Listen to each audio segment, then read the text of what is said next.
Well, good morning, everyone. Welcome to the Couples Academy show. My name is Hassani Pettiford. I am the co-founder of Couples Academy, an infidelity recovery specialist, and I've written 15 books. I've traveled all over the world. I've worked with couples who are in crisis, those on the verge of divorce, those impacted by an affair. And so as a result of all the work that I've done with individuals, we decided to expand some of this information and share it with you. And that's why we do this daily show every single morning at 9:30 a.m. Eastern Standard Time. So wherever you're calling in from around the world, we want to know who you are. So just drop your city, state, and your country so that we can acknowledge you. We're in a series entitled Understanding the Why. Understanding the why of the affair. This is the area that most people remain stuck after dealing with the details of what happened. I have to reflect, I have to meditate, I have to ponder on, wrestle with, struggle with the why. And the why's got to make sense to me for me to be able to heal and move forward. And so we talked about those personal factors that contribute to the why. But now we're going to be talking about the relational factors, right? There was a song came out, or a statement, lyrics in a song, there's a million ways to die, choose one.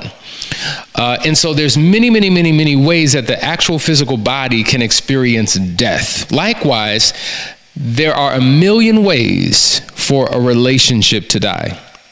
And so in our conversation, I want you to choose what those influencers were, those contributing factors were that led to the betrayal. Now, once again, we're not giving excuses, we're giving reasons. There's a difference. When you give an excuse, there's no accountability, there's no sense of ownership. So I can point to something and take no ownership for it. But if I give a reason, okay, that this is what happened, which led to this, but I take ownership for it. I realize what your involvement was, what my involvement was, and taking it from that approach, it lands a lot better, and it allows the betrayed spouse to really understand that that was a contributing factor to the why of the affair. So we're going to dive right in and cover a number of different things. And as you're listening, write down those things that resonate with you, because maybe it will give you some insight as to how we got here in the first place. And then we need to reverse engineer it and figure out what we need to do to get back to a better place. One of the things that many couples experience in the very beginning of their relationship, I call it AAA service. Now, any of you who own a vehicle, if you're in the United States, we have something called AAA service. And what they are there to do is to give you roadside assistance if something goes wrong with your vehicle. Okay. Likewise, AAA service in the context of a relationship is what we call bedside assistance or bedside manner that you give your spouse to prevent something from going wrong in a relationship. And typically in the very beginning of that relationship, that is when you're putting your best foot forward. That is when you're wooing your partner. That is when you are showing them the world. The giver in you comes out. The giver says, I'm willing to do whatever it takes to make you feel loved, to make you feel cared for. And there's AAA. The AAA represents affection, attention, appreciation. Affection, attention, appreciation. Some would say admiration. Any of those A's are synonyms of one another, but it is my disposition, my attitude, my approach, the energy I give, my focus on you. This speaks to the language of attraction. Oftentimes in a relationship, when we've been together for quite some time and normalcy is set in, and I'm no longer putting forth that same level of effort and approach, because guess what? I got you now. I don't have to do all that I did to keep you because I got you. That's the mistake that we make. And all of a sudden, we no longer do what we once did. And when someone else begins to do it, it becomes the language of seduction. They're doing the same thing you did, but what's wrong about it is you're not in a relationship with them. Your spouse is not in a relationship with them. And so now somebody else is giving you or your partner what you used to give each other. And so there is a lack of appreciation. And we experience this oftentimes in relationships. It's a feeling of being unappreciated, undervalued in the relationship. So no matter what you give, no matter what you do, no matter how you show up, it's just not being acknowledged. And you feel taken for granted, you feel taken advantage of, and it creates it creates an internal feeling of frustration, resentment sometimes, bitterness. You can gain or develop a cold heart towards your partner because you just don't feel like you made the right decision. You're questioning, is this marriage even worth being in?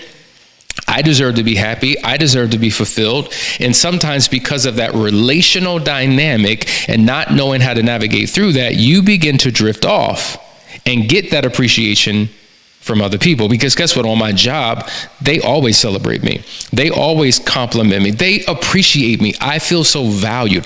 I feel so good outside of my home. And then when I come into my home, I feel so bad. So I'm seeking appreciation. I'm seeking validation from someone else who recognizes my worth because you simply do not. This is a real issue.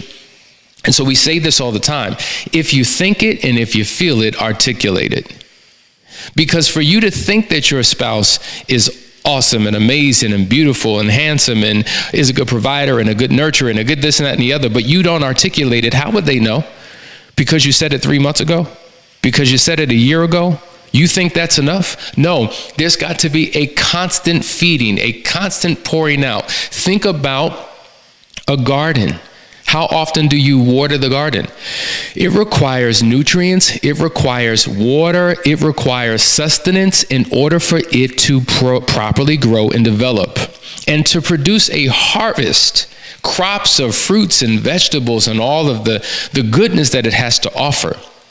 And so oftentimes it's locked up under the ground, but there's a germination process because of your nurturance to allow it to grow.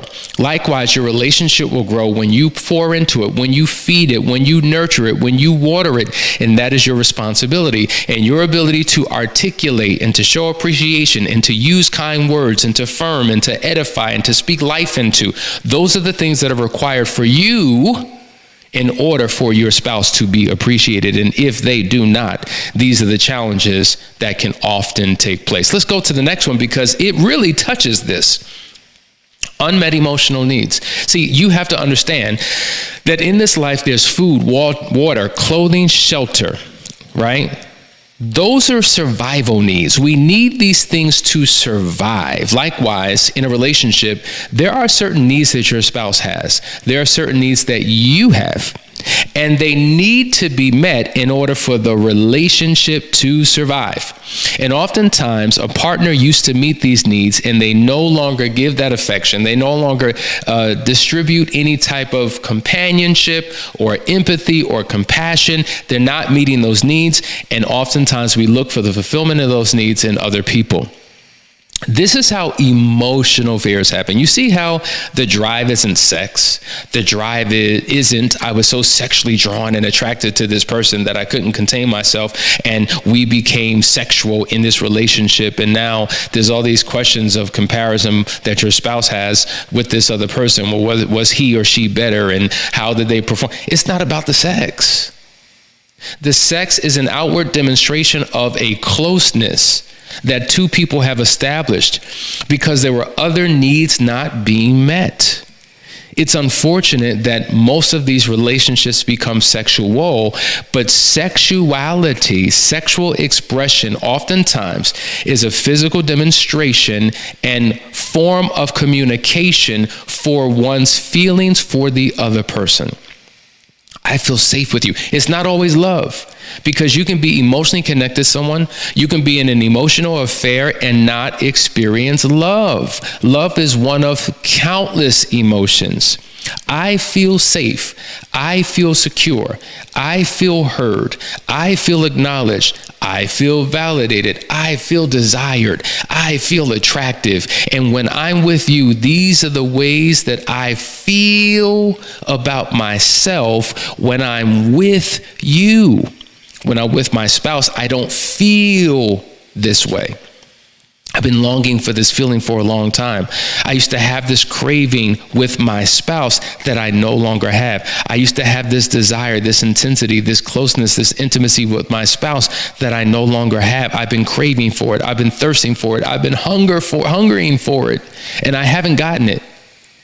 And all of a sudden, you come along and you give me what I used to have that I haven't had in a long time.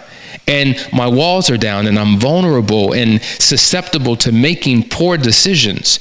And I wind up doing something out of my vulnerability, out of my weakness, out of my flaw. And then boom, here we are in crisis now because I've betrayed the vows. I've robbed you of my vow to you because I've been robbed of your vow to me. Because when we gave vows, we said what we would do for each other, with each other, by each other, and that was not honored. And it created a vulnerability within myself that caused me to do what it is that I did. I hope this is making sense. Not an excuse, not a justification, but it is a reason. It is a contributing factor for why we do what it is that we do. The next one, financial stress. Do you know that financial stress is one of the main causes of divorce? And so if it's a main contributing factor in divorce, you don't think that it would be a contributing factor into an affair, into why we do what it is that we do? Financial pressures oftentimes cause major disagreements. That causes strain on the relationship. And so when we have either a very particular relationship or an unhealthy relationship with finances, it can cause us to have an unhealthy and strained relationship with our spouse. And money is very emotional. The way we were raised, the way we grew up, the way we were trained to handle finances, if we're not on the same page with our spouse, and that's one of the biggest issues that we have. It's an Achilles heel in our relationship. I don't feel respected. I don't feel honored. I don't feel validated. I don't feel like you care about what's important regarding finances. In my anger, in my frustration, in my desperation, in my need to escape, I find myself in the thralls of an affair that I wasn't searching for, that I wasn't looking for, but I wound up here. And so for many people, having an affair is a way of escaping the financial stress and struggles of your relationship. Now, people say, well, what do you mean it's an escape? Well, if every day we're battling, if every day we're fighting, if every day we're struggling, if I'm looking in the bank account, looking at what bills need to be paid, there's just no money there, and we're just going back and forth. I'm dealing with unemployment, whether on your side or my side. We're fighting over the basic things, what lights, what bill won't be paid, what utility is going to be cut off. Like, that's the stress that I'm dealing with. I just, can I have a moment where I just don't have to think about it, where I just don't feel the pain? And so this is why some people don't like going home. Because once I go home, I know what I'm going to have to deal with. I'm going to deal with the same battles and struggles and same conversations where we're going around in the merry-go-round and nobody ever gets off. It never ends. I need an escape from that. I just want to be free. I just want to have fun. I just want to not have to feel that. So I go to the bar. I go to the club. I stay late on the job because there's colleagues that I can connect with. There's happy hour. There's all types of things. And somehow when I'm with you, I escape all that. I don't think about it. I get lost in the moment that we're having, and it becomes all consuming. It becomes addictive. I'm searching for the high of this feeling. And this feeling causes me to drift off and engage in all types of compromising, sabotaging behaviors that could be hurtful and harmful to a marriage. But guess what? If it just allows me to feel better for just a moment, we make decisions that ultimately do not serve us. So financial stress is a major contributing factor. This is why we say, why wait till things get horrible? Get the help that you need now. What are you doing? Wasting your time trying to do more of the same that hasn't worked. Being committed to going harder, trying harder to do what doesn't work. Sometimes you just need help. And that's why Couples Academy is here. This is why we do our Last Chance Weekend. This is why we do the Private Marriage Intensive. This is why we have counseling sessions to help you in ways that you're struggling with, but you rather do it on your own. And so because you're doing that, you're getting results that are not helping. Intentions are good, but the road to hell has been paved with good intentions. So listen, we're talking about how bad relationships fuel infidelity and giving you reasons as to what may have been the breakdown in your relationship. What we're going to do is go to a quick commercial break. We'll be right back. Stay tuned. You're watching the Couples Academy Show.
Hey guys, that's right. That's the Last Chance Weekend, July 12th through the 14th, August the 11th, the 9th through the 11th. Make sure that you schedule your Last Chance Weekend. It's going to be an amazing experience. All right, we're talking about bad relationships that fuel infidelity, and we're giving some of the contributing factors as to why that is. So let's go to the next one, because this is a huge one, folks. This is a big one.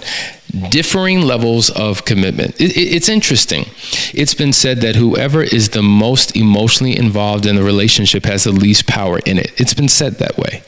Because if I'm fully committed, if I'm all in, but you're not, now I'm subject to your lack of involvement, lack of commitment, lack of will, lack of desire. And so our relationship is hinging upon your level of commitment. And some of you, you're here. And that's the best that you have to offer. You're just here. But your dedication and your commitment to this relationship is not. You have zeal, you have passion and desire for everything else. Passion and desire for your kids, passion and desire for your careers, for your personal pursuits, for your visions, the goals you want to accomplish. But when it comes to this marriage, you're just here. And so you're not as committed as your spouse. You don't give all in energy. You're not all in.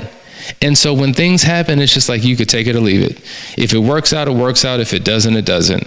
I'm just, going along to get along. We're taking one day at a time. Who knows what the future may hold?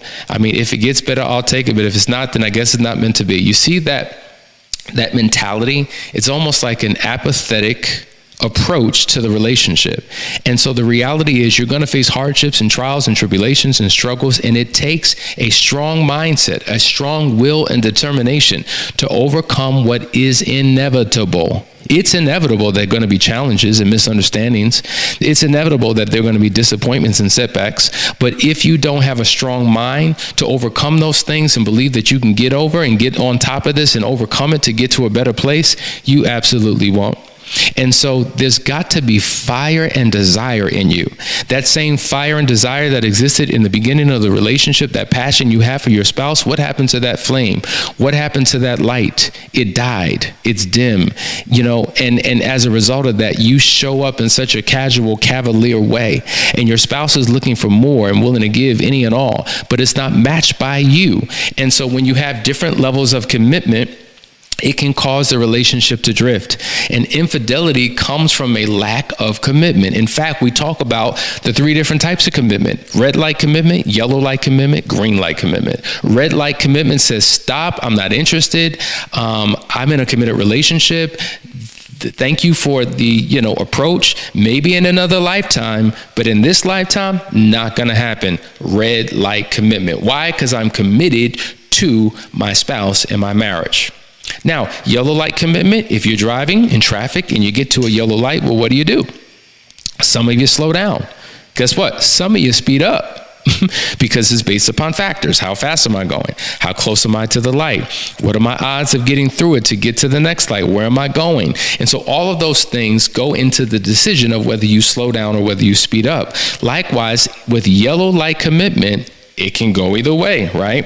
Yes, I'm in this committed relationship. I'm committed to my spouse. I'm never leaving my spouse. I'm committed to being with my spouse and my marriage forever. However, I'll entertain a relationship and a fling and a conversation and an interaction. I just need to let you know, we can do this, but I'm committed to staying. See the difference? The first one is I'm committed to being in a monogamous relationship with my spouse for the rest of my life. The second one is I'm committed to being in this marriage.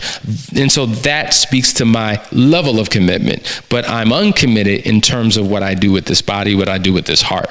And then green light commitment says I'm committed to me. And guess what? I got the green light to do whatever I please. I'm going to just go and go and go. And guess what? The relationship is the last thing on my list of priorities. And so the question is, what type of commitment are you operating in? What type of commitment is your spouse operating in? If your commitment levels are different, if your commitment types are different, it's going to cause a problem. It's going to cause a problem. And so as a couple, if you're going to be in a healthy, mutually beneficial, close marriage, you have to have red light commitment. That is the only way that works. Unfortunately, some of you have been red, some of you have been yellow.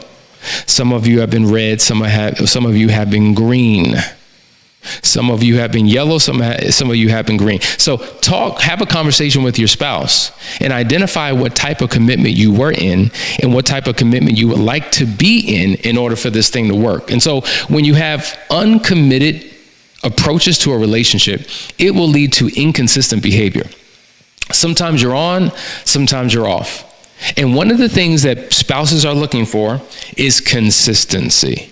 Consistency is the key to the breakthrough. If you are guilty of doing something that compromises the relationship and you finally decide to make a decision to do right, and you do right one time, do you want to be celebrated? Do you want to be given an award or a plaque or a trophy or a cookie because of your one-time effort? That one-time effort is not good enough. You might as well not have done anything. Why? Because it lacks consistency. But if you've been doing wrong for years and you now do something right for a week or a month, is that consistent? Not really, because in comparison to what you were doing wrong, it doesn't even hold a candle to it. So consistency is when you are consistent in doing the right thing for an extended period of time. Because I can't trust you yet. I don't trust what you say. I don't trust what you do. But when you do the right thing long enough, I begin to trust your actions. I can't listen to what you say because words are cheap. I got to look at what you do. What are you demonstrating? It doesn't matter what you articulate. What are you demonstrating? And when I see your consistency, not perfection, I'm not looking for perfection. I'm looking for consistency. So fine, you may not get it right every time. Fine, you may have missed it today, but have you got back up the next day and gotten back in the swing of things? Have you been consistent? So when the Bible says, don't be weary in well-doing, for in due season you shall reap if you faint not. It says, don't get tired of doing the right thing, because when you do the right thing long enough, eventually you will see harvest. You will see breakthrough.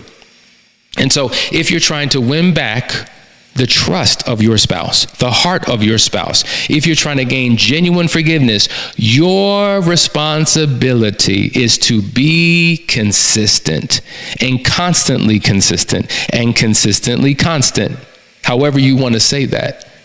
But consistency only happens when there's an internal change and transformation. Think about the difference between a caterpillar and a butterfly. Two different natures, two different species. There's a metamorphosis, there's a transformation that the caterpillar goes through to become a butterfly. A caterpillar can't do what butterflies do, and if it attempts to do it, it can't do it long enough because it's not in the nature of a caterpillar to do it. Butterflies never revert back to caterpillar behavior. Why? Because they've gone through a change and transformation, so they will naturally do what butterflies do. If they attempted to do what a caterpillar does, it could not be consistent in its efforts. So what you consistently do has everything to do with who you choose to be. And so if you're choosing to be an integral, honest person who lives life to the fullest within the confines of a healthy, monogamous, closed relationship, you can operate consistently with doing what is right, because doing what is right is natural. But if you're still that same old man and same old woman with the same old mindset and the same old heart, and you make an attempt to do something, it won't last. It's not sustainable. Because it becomes hard and impossible to do what is just not in you to do. So you are not a human doing, folks. You are a human being. And what you do is an extension of who you are, who you be. Who are you? Who you be? Who be you? When you understand who you are, then it's easy to attach behaviors to your being that are natural. And that's when the consistency takes place. So focus less on what you need to do for your spouse, but who you need to be for your spouse, for your life, for your marriage, in order for you to be consistent in your efforts. I don't trust inconsistency. I don't trust it. When you do something, don't expect to be celebrated and awarded. Don't expect that if you're not consistent. I may honor it. I may say, good job, keep doing what you're doing. But if I see these patterns of inconsistency, that's what I was. I was inconsistent. And because I was inconsistent, I wasn't getting the results that I was looking for in my life. But when I became consistent and when I made some changes within me, it wasn't about what she was doing. It wasn't about her reaction to what I was doing. None of that mattered. because I wasn't just doing it for her. I was doing it for me because it was an extension of who I was. I was doing it because it was the right thing and I was on the right side of truth. And whether she saw it or not, whether she acknowledged it or not, whether she responded or not, did not impact my willingness and my desire and my commitment to do what I know I needed to do. And it was that consistency that began to turn everything around for my life and my marriage. And that's what we're saying that you need to be if you're really going to take this relationship to the next level. I hope this is making sense, because we're just getting started in this conversation. Sometimes you need information, but sometimes you need a quick slap on the side to say, wake up. This is an inspirational conversation we're having with you today. I'm your coach. I'm talking to you, right? You got to do more, because what you've done is not enough. You got to put in those those reps. You got to get those sets in. You have to be willing to do whatever it takes. The moment you say, I'm not willing to do any and all, is the moment that you begin down the slippery slope of destruction within your relationship. And it speaks to your will, and it speaks to your want. Your will is determined and strengthened by your desire and your want for something more. And if you want something more, you become something more. You become something more, you do something more. And when you do something more, you experience a whole lot more in your relationship. I'll go to a couple comments. Oh, good to see you. Good to see you, family. Amen. Preach, God, brother. So true. Your spouse should always state that to their partner when they don't feel that way. A person should always not look to anyone but God to see themselves in the image of God. Look to God, not to man. Pray for each other and with each other for God to restore the joy in the marriage. This is real talk, God, brother. Hassani Pettiford, but it is an excuse to wander. Yes, getting help, having a third natural party from a man and a woman of God. Love you. I appreciate you. It's good to see you. We need to talk. But she's absolutely right. God has to be the foundation, the crux, the core of the relationship in order for things to turn around. And if you do that, I'm telling you, you will win every single time. You are watching a Couples Academy show. I hope something that you heard here today was helpful for you. Tune in tomorrow, because we're going to be going into part 3 of this conversation, giving you more reasons that you can hold on to that will explain why there has been a betrayal in the marriage and what relational factors contributed to it. It's not a reason to be upset, to feel like your spouse is giving an excuse, but now you can begin to have healthy conversations to begin to reverse engineer certain behaviors, get on the right track, and have a relationship that the world will envy. Love you guys. See you tomorrow. My name is Hassani Pettiford.